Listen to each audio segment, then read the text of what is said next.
coming up next to talk about the mystical and very important Sierra Madre Mountains is the Executive Director of the Pilature of Infanta Community Organization of the Philippines, or PCOP.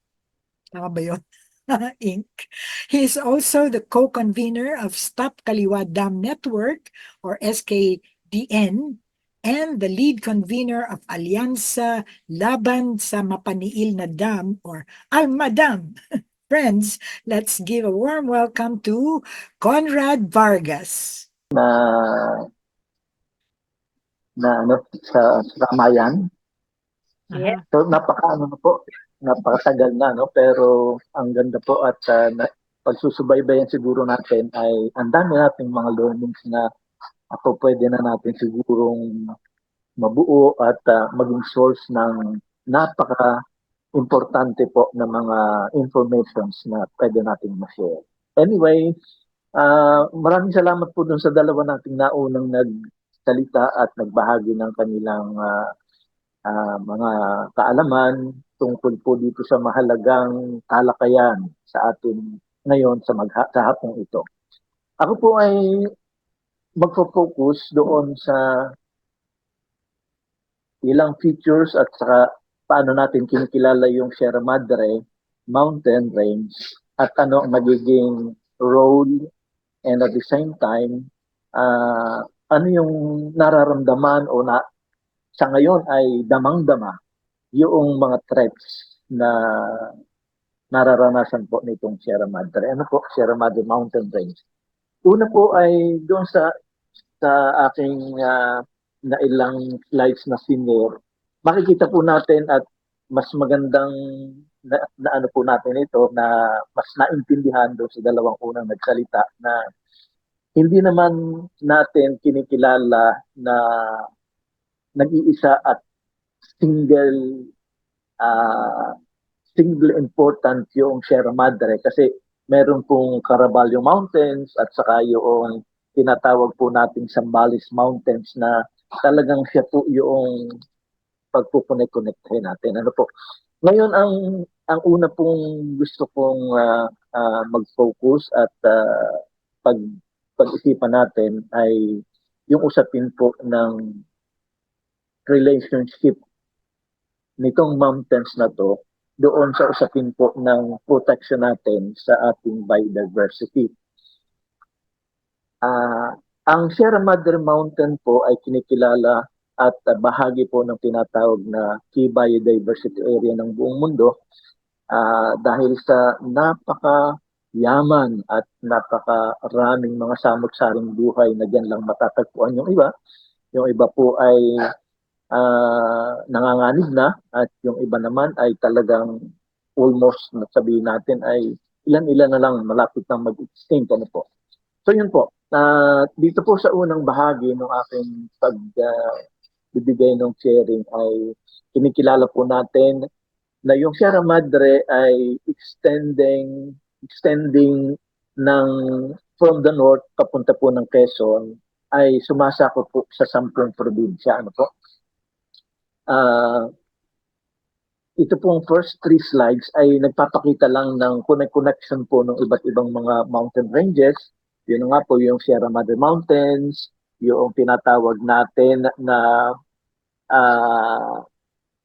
yung Caraballo Mountain na sa pagitan nitong dalawang ito ay yung napakayaman na tinatawag nating Cagayan Valley. Ano po? Yung napaka-importante po yung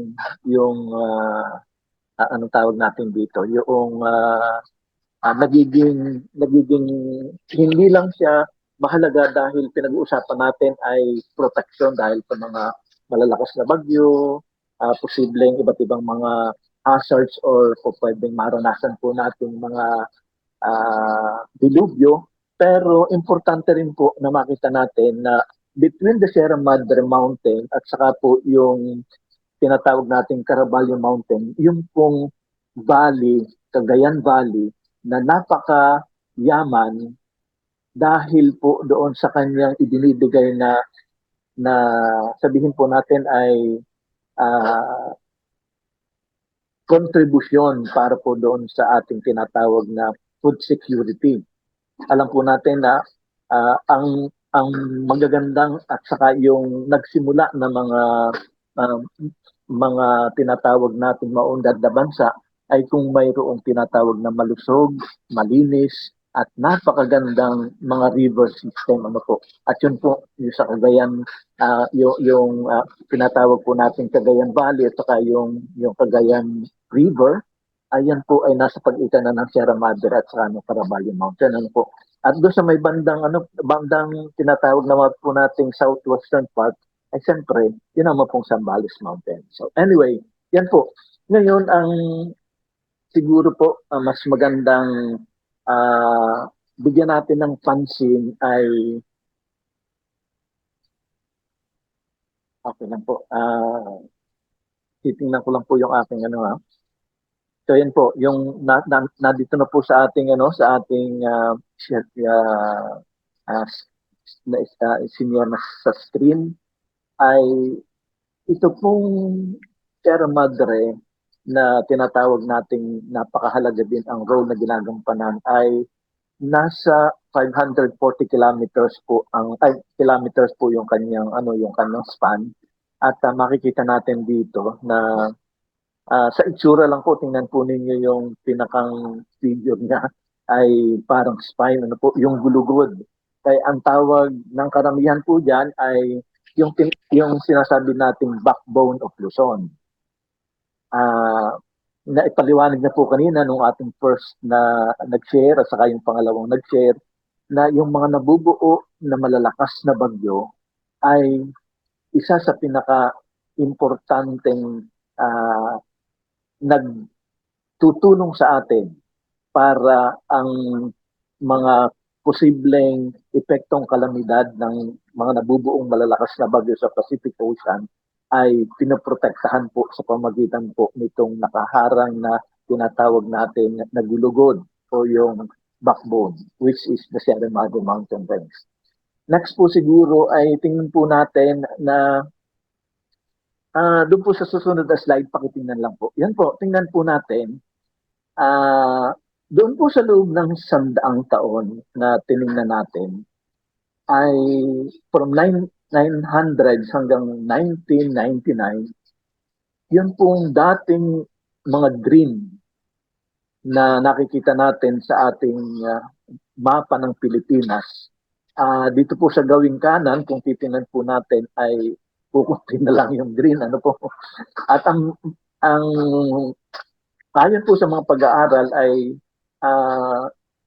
itong taon na to ng during the 1999 ay almost 6% na lang po ng ating bansa na original forest ang nananatili.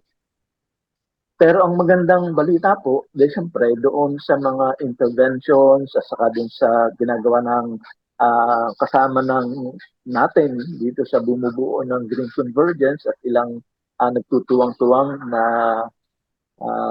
mga tinatawag po nating mga environmental advocates ay gusto nating mapanumbalik. Pero from 1999 hanggang 2024 po, ngayon, 2024, ang nakukuha po nating information at saka yung ibinibigay na data, yung dating 6%, less than 6% na lang, ngayon po ay nakakapanghina kasi sinasabi ay nasa 4% na lang. Doon sa batay po sa huling informations or nagagather nating data, kaya nakakalungkot dahil ang binabanggit po ay marami na tayong yung National Greening Program, ilang milyon-milyon na yung ektaryang tinaniman, ilang milyong-milyon na ding puno ang naitanim do sa National Greening Program. Pero bakit napakabagal noon pong improvement? Ano po? So, yun po yung isang hamon siguro at ito yung pinapakita natin bahagi ng ating pakikipagtuwangan, pagtutulong-tulungan ay paano kaya natin muling gagawin berde itong ating bansa. Hindi berde na negative connotation, kundi tingnan po natin, sana ba patong balik noong panahong 1900s, ano po. Doon po sa next slide, makikita naman po natin, siyempre, pag yan po ay kinumpare, yan lang po ang tinitingnan muna natin ay yung bahagi po ng Sierra Madre. Yung pong nilagyan natin ng pula, ano po. And then, doon sa sumunod po na slide, tingnan po natin doon sa slide po natin. Ito naman po yung binabanggit natin, yung how Sierra Madre saves us from natural disaster. Dahil po doon sa katangian ng Sierra Madre Mountain Range, binanggit na natin, sometimes known as the backbone of Luzon, ang kinikilala po na longest na mountain range sa Philippines. At ito po ay nagbibigay sa atin ng proteksyon mula doon sa mga natural disasters na po pwedeng maranasan, hindi lamang po ng mga taong nandoon sa paanan ng ating bundok, kundi pati po kahit doon sa mga upstream and downstream ay pwede pong kilalanin natin na nakakaranas din ng proteksyon. Dahil ang Sierra Madre ay kinikilalang ina at patuloy na kakalinga at magpoprotekta sa kanyang mamamayan. And then, yung next po, tingnan natin doon sa next slide. Ang pinapakita po dyan ay yung importance siyempre dahil ito ay sabi ko nga kanina, it's like a spine along the eastern coast of Luzon. Siya ay nag-a-act as buffer of the country's strongest protection against typhoons that form in the Pacific Ocean na bago po tumama sa talakhan at ang binabanggit nga po yung kung extensively po ay pag-aaralan natin bakit nabubuo yung malalakas na bagyo. Sa ngayon, mas grabe na po ang karanasan natin dahil dun sa issue ng climate emergency o climate change na sa sobrang pag-iinit po ng tubig ng karagatan sa Pacific Ocean, ito po ang parang fertile ground para po mas lumakas ng lumakas ang mga bagyo. At ang medyo sa nakikita po natin, in the span of 2 or 3 weeks, ilang bagyo ang halos sunod-sunod, ano po. So hindi lamang po issue ng pagbuo ng malalakas na bagyo, kundi yung dami rin at saka yung sabi po natin ay yung mga pag-itan, ano? Dati-dati hindi naman siguro ganyan ka sa loob ng isang linggo may 2 bagyong papasok o 3. Pero grabe na po yung nagiging karanasan natin at ito po ay dahil doon sa mga binabanggit ng ating unang nagbahagi na nabubuo sa Pacific Ocean. Pero ang mahalaga roon ay yun nga, yung kahalagahan ng mga mountain ranges kasama na itong Sierra Madre ay tumutulong para ito'y pahinain. And then, yung ilang mga slides lang po, siguro next slide ay kung titingnan po natin ilang ano lang po yan, mga pagbabahagi kung ano-ano yung makikita natin doon sa next slide po. Yan. So yan po, nakalagay ay ito ay isang natural na kalasag. Tapos meron po tayo, sige po, may yan. Saka po yung next slide po. Yan. Matatagpuan po dito ang 200 species of mammals, 556 species of birds, and over 85 species of amphibians, and 252 species of reptiles, of which 48% is endemic. Kaya ito itinuturing po na key biodiversity area. At yun nga po, binabanggit dito sa last part nitong slides na to, maliban po sa pagiging key biodiversity area, matatagpuan po dito ang 3 national parks. At mayroon tayong 9 na mga protected areas kabilang na yung mga watersheds. So yung mga watershed o kandungang tubig, ang nagsusupply po ng tubig sa ng Central Luzon, Cagayan Valley, at kasama na po ang Metro Manila. Yung itong binabanggit kaninang Northern Sierra Madre Mountain National Park na mayroon pong 16 na watershed ay nagpo-provide talaga sa atin ng tubig. At ito pong data na to siguro ay mas tumaas pa. Hindi na lamang po siguro 1.5 million people ang nagpo-provide nito, at maliban pa doon sa atin na na nabibigyan ng tubig na pangailangan ng tao, ay yung pong sinusupply para sa ating mga irigasyon, sa ating agrikultura, doon po sa ating mga infrastructure at sa iba't ibang mga negosyo na nangangailangan ng tubig, ay talagang hindi po ipinagkakait ng ibinibigay po ng ating Sierra Madre. Yung pong next ay mapapakita naman dito yung ilang ano po natin, yung maliban po sa pagiging napakataas, at dahil ito ay almost 1.5 million hektarya ay na primary forest. Next po para makita natin yung ibang samut-sari, makikita natin sa Sierra Madre Mountain. Next slide po, pwedeng pa kayo. Okay po. So yan, makikita po natin ay humigit kumulang mayroon tayong 3,500 na uri ng halaman, 58% sa Pilipinas lamang makikita, at yung pong 106 ay nanganganib na. Kaya meron pa talagang may panawagan na tayo ay kumilos para ito ay protectionan. Next slide po, please.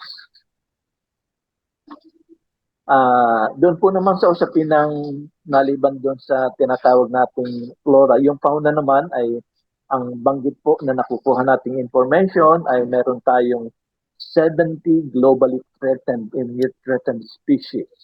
Yung binanggitan natin 46 birds, kasama na po dyan yung tinatawag nating Philippine eagle, may 13 mammals, uri ng mammals, mga golden crowned flying fox, at iba't iba pa po na makikita nating yung kabuuan nga ng binanggit ko kaninang samut-saring buhay na matatagpuan po natin dito sa kabundukan ng Sierra Madre, ng Caraballo at saka noong Zambales. Next slide po, please. Maliban doon sa flora and fauna, doon po sa mismong kabundukan ng Sierra Madre ay mayroon pong 8 mga katutubong komunidad na makikita natin, at nabanggit na rin ito kanina doon sa naunang nagbahagi. Doon po sa bahagi ng Nueva Ecija, Nueva Vizcaya, Quirino at Aurora, mayroon pong tawag sa kanila ay Agta o Dumagat. Yun din pong iba naman, Bugkalot, matatagpuan din po sila sa Nueva Ecija, Nueva Vizcaya, sa Quirino at Aurora. And then yung Isanay ay nasa gawi po ng Nueva Vizcaya sa Dupax Norte at Sur. Tapos ay Gadang, sila po ay grupo rin po ng mga pamilya ng mga katutubo na nasa Nueva Vizcaya, sa Isabela, sa Quirino at Cagayan. Yun naman pong nasa Cagayan, Nueva Vizcaya pa rin at Isabela ay Ibanag. Yung sa timog ng Cagayan ay Itawes. Doon po sa Kanlurang Caraballo at gitnang Sierra Madre ay Kalahan. At saka po yung sa Isabela pa rin yung Yogan. More or less yan, ito po yung medyo malalaking mga komunidad ng mga katutubo na makikita natin. Ano po ang importansya nating makikita dito? Yun pong kabundukan na mayroong samut-saring buhay na flora and fauna, mayroon pong komunidad na sabihin natin, tayo kasamahan dito sa kung tutuusin ay sila yung mga unang sabihin po natin na mga komunidad na tayo ay kasamahan din nila at nabubuo bilang mga Pilipino. Yung connection po nung mismong ang tawag natin, lahat tayo magkakaugnay. Puno, halaman, mga hayop, at iba't ibang samut-saring buhay na matatagpuan dito sa ating kabundukan, sa ating kagubatan, at tayo pong komunidad ng mga tao. Importante po dito yung makita natin yung pagkakaugnay-ugnay. At ang gusto po nating banggitin dito ay napakahalaga na kung anong gagawin natin sa isa sa mga kasama dito sa samut-saring buhay na ito ay may malaking epekto po na mangyayari o maibibigay sa isa sa mga kabahagi po nitong ating kinikilalang kabuuan po ng samut-saring buhay nito. So next slide nga po, tingnan natin.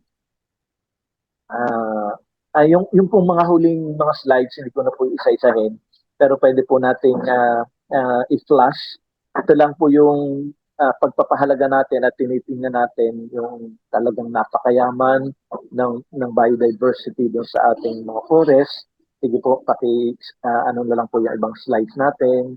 Yan po, yung mga coastal watersheds, tapos yung tinatawag nating nagiging bahagi po ng intervention ng ating likas yaman, mga kabundukan, kagubatan, mga ilog, mga lupa, mga puno, yung mga hayop na nandyan sa matatagpuan natin sa kabundukan na yan.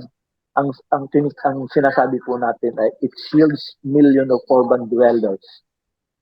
Hindi lang po dahil sa typhoon kasi binabanggit po kung itong mga taon ay itong bumubuo po ng ating kabundukan, ating kagubatan, ng ating kailugan, ng iba't ibang mga samot-saring buhay, kasama po yung mga maliliit na sabihin po natin, minsan hindi natin napapahalagahan yung mga halimbawa yung nagiging bahagi po yung kahit yung nasa ilalim ng lupa na may malaki pala silang role na ginagampanan para po sa proteksyon ng para hindi maging ano tawag natin dito yung may isang nagbahagi po sa akin na napakahalagang konsepto na halimbawa daw po yung mga microorganism na nasa lupa natin sila yung nagpo-protection para magkaroon ng magandang composition yung pong lupa at hindi ka agad-agad nagkakaroon ng mga soil erosion o landslide.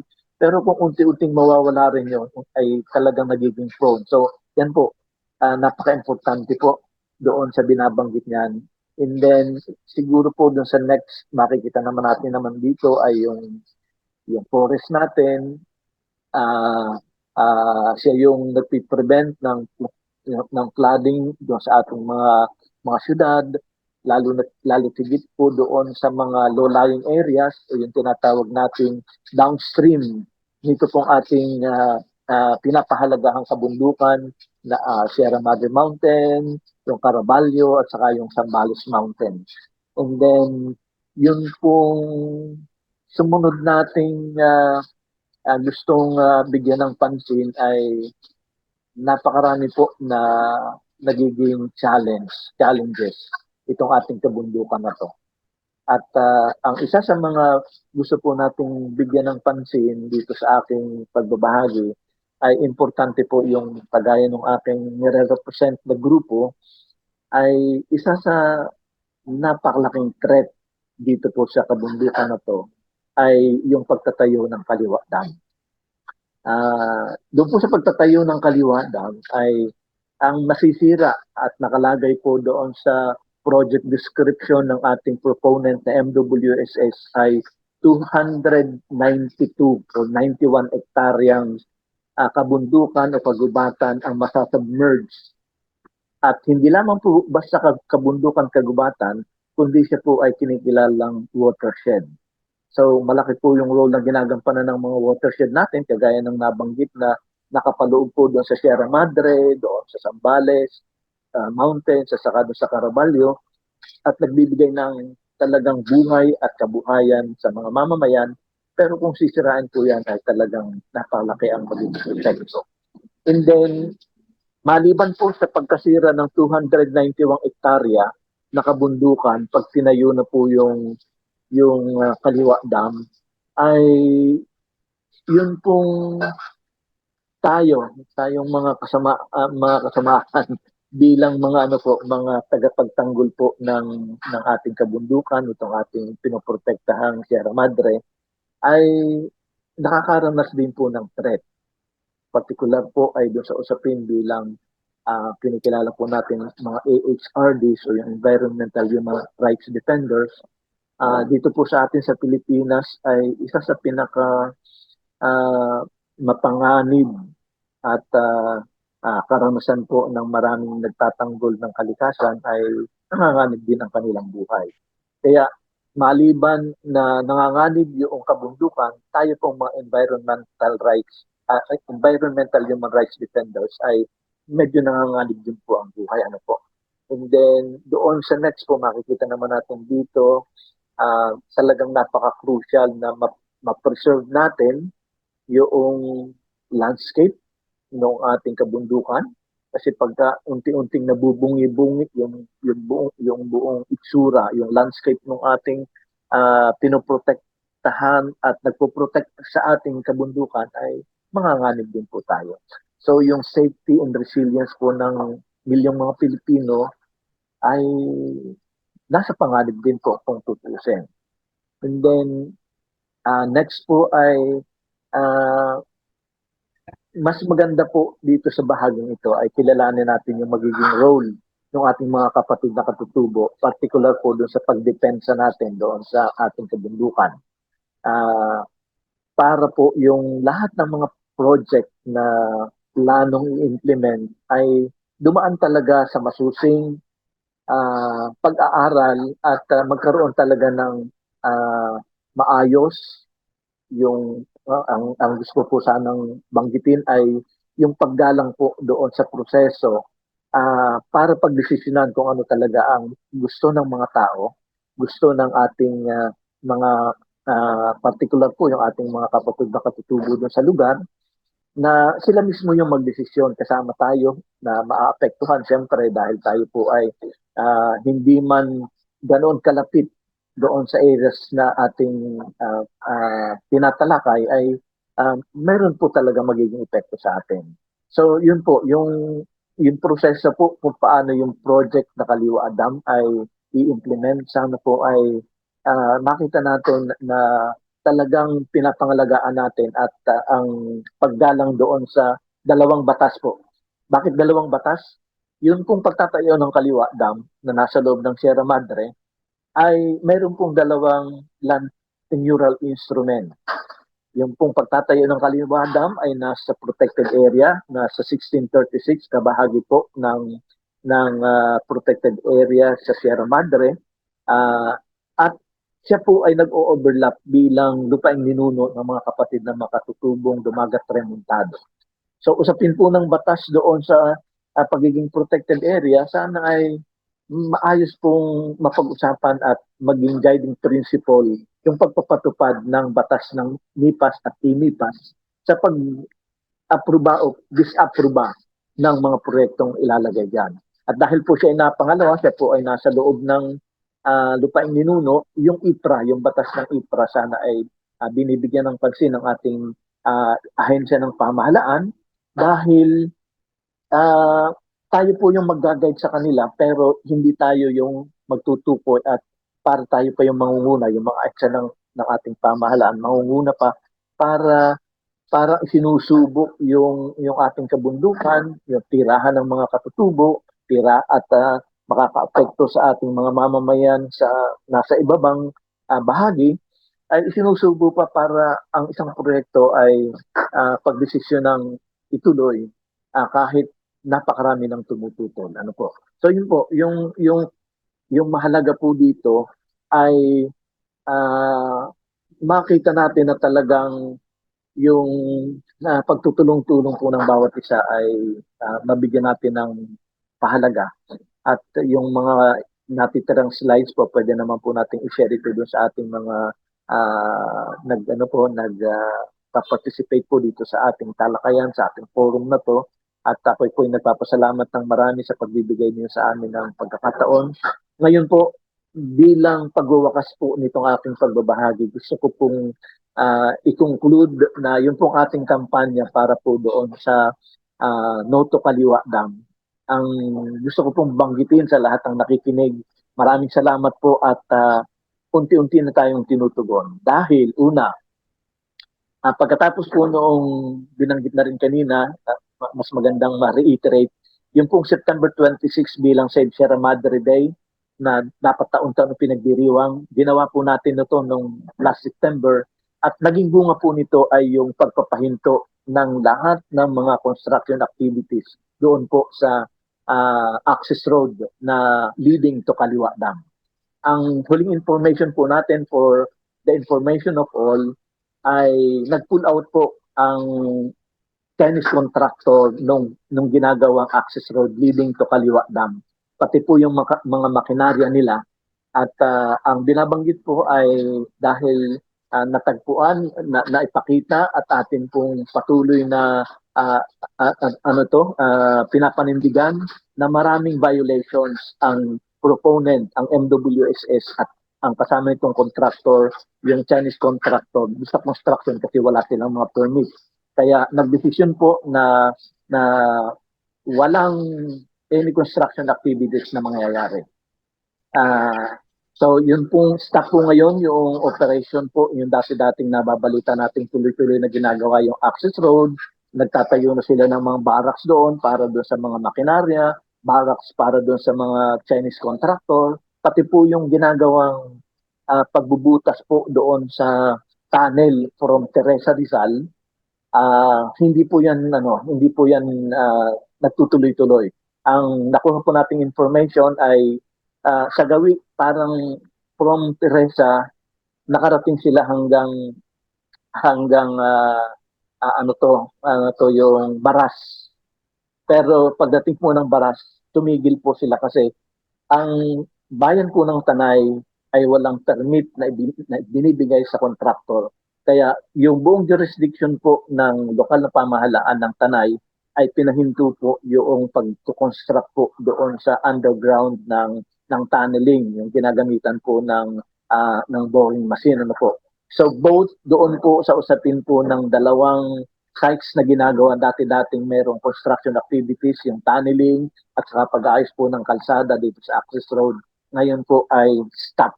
Yan po yung gusto naming ibalita na ito po'y bahagi ng resulta ng ating tuloy-tuloy na kampanya at pakikipag-ugnayan sa ahensya ng ating pamahalaan na talagang kilalanin at tingnan ang mga batas na umiiral na dapat sinusunod at yung lahat ng mga lumabag dapat ay managot. So yun po yung gusto kong ibigay na huling information at samahan po ninyo kami sana doon po sa ating mga susunod na mga hakbangin kasi hindi pa naman talaga natin siguradong ititigil nga kasi baka pangsamantala lang yung pagpapahinto rito pero ang gusto po namin talaga kasama kayo ay ang ating pamahalaan talagang magdesisyon na huwag nang ituloy yung Kaliwa Dam dahil sa sabihin po natin maraming negative effects na po pwedeng maranasan hindi lang po namin, tayo rin, lahat ng mga Pilipino dahil ito po ay usapin ng pambansang proyekto para po sa pagbibigay serbisyo ng tubig. So yun lang po siguro ang gusto kong bilang pangwakas kong pagbabalita sa inyo ay papasalamat po kami kasi iba't ibang grupong na nandito po sa ating forum na to ay nakikibahagi at nakikiisa doon sa aming mga panawagan at sa aming kampanya para doon sa Stop Kaliwa Dam, yung alyansa laban sa mapaniil na dam, kagaya po ng suot-suot yung t-shirt, ito po yung aming kinakampanya. So yun po, maraming salamat at pasensya na po kung medyo na-extend ang po yung aking pagbabahagi. Salamat po. Ay nako, maraming salamat, Conrad. Wow, that's good news, ha? Mabuti na pa-stop ninyo talaga yung construction ng road at saka nung tunnel na sinasabi natin. Ay nako, we just pray na talagang tuloy-tuloy yung ating pagkontra, no? Kasi we've seen how much of a blessing yung mga ecological services ng Sierra Madre Mountains natin.